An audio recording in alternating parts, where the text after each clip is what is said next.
Hey everybody. Um, well, I hope everybody's had a really good Labor Day weekend. And as far as me and my family, I wanted to just let you guys know. I know my last several videos, I looked back at them. Well, they were kind of depressing, and I wanted to apologize about that because of, you know,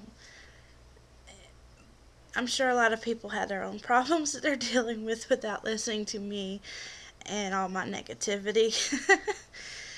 But as far as me and my household, we y'all know that verse that comes from, and y'all know what I mean and why I laughed.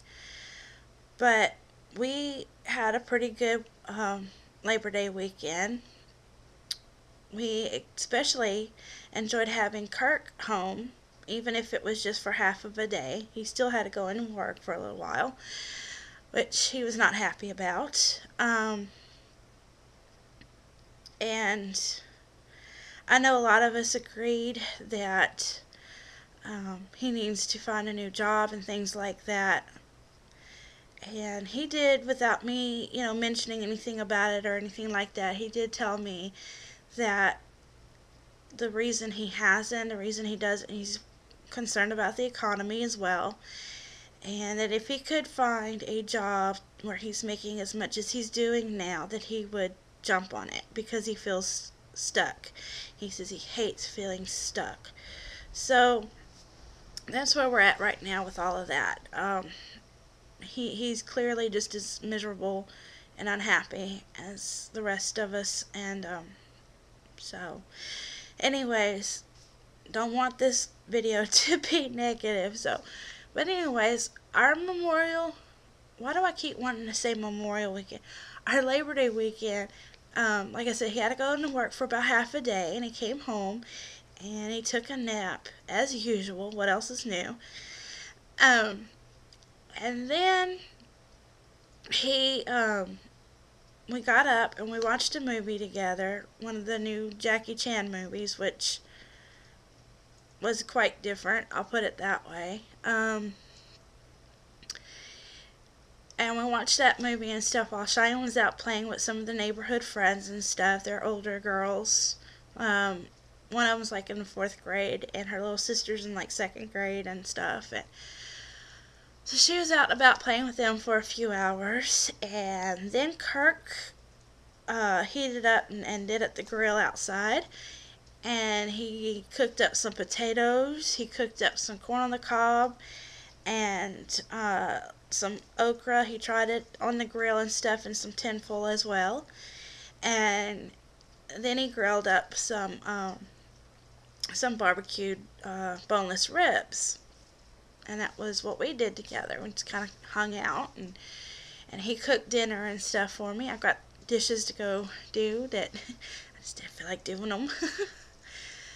I've usually been good lately about, getting the dishes and doing them every night and, staying in that habit. But I've had a couple of days that I'm like, I'll just do it tomorrow.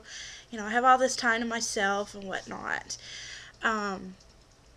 And I've had somebody recently ask me, where have I been? And she's kind of been busy and stuff herself, getting ready for the big day. And, well, she asked me where I've been, and I better let everybody know at once. That would be cool. Just to let everybody know at once. It doesn't already know. That my schedule has changed a lot. A lot of you guys know I used to be a night owl. I'd stay up all night online and stick them and stuff like that. And I have not been able to do that anymore. With the situation being what it is, with Kirk and stuff, not getting to spend a lot of time with him as it is, I try not to be on the computer when he's home. But now that Cheyenne's in school, our schedule has changed to an extent that now I have to get up about 6 o'clock in the morning at the latest, get her ready for school, get myself. I don't get all dolled up just to take her to school, but somewhat, decent. And then I walk her to school. It's about 10-minute walk to school or so. And not too bad. I think the worst part for me is the walking back another 10 minutes.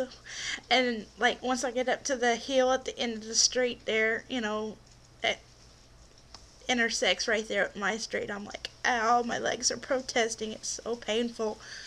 I'm still trying to get used to walking and getting that exercise I wasn't getting before.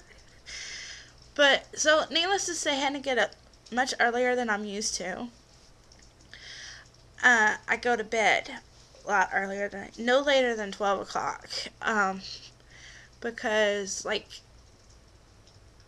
days that I was still trying to get used to it, I was going ahead and taking a couple hours nap, and ended up feeling like I was wasting a couple hours. I could have been getting things done because then I feel rushed after I get up.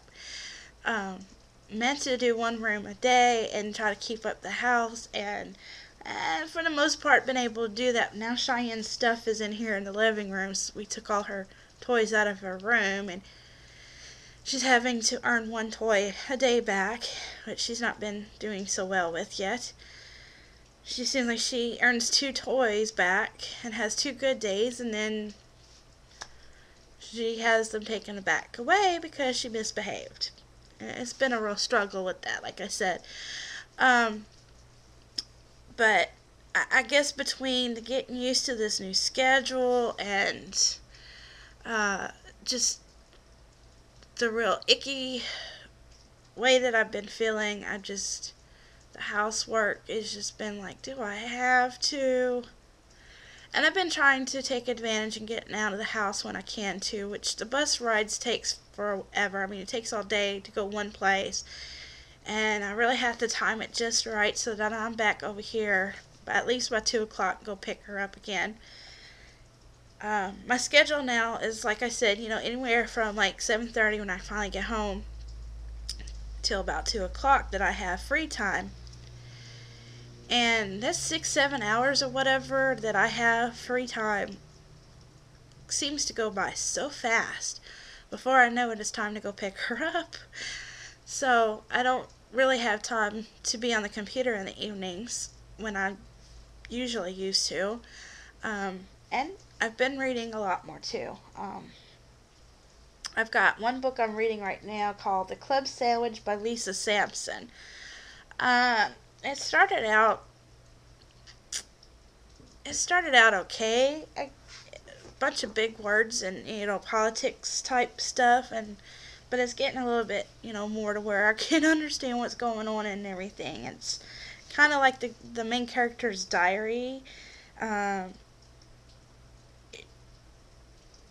Every little detail what she's thinking and stuff like this. Here's a little bit.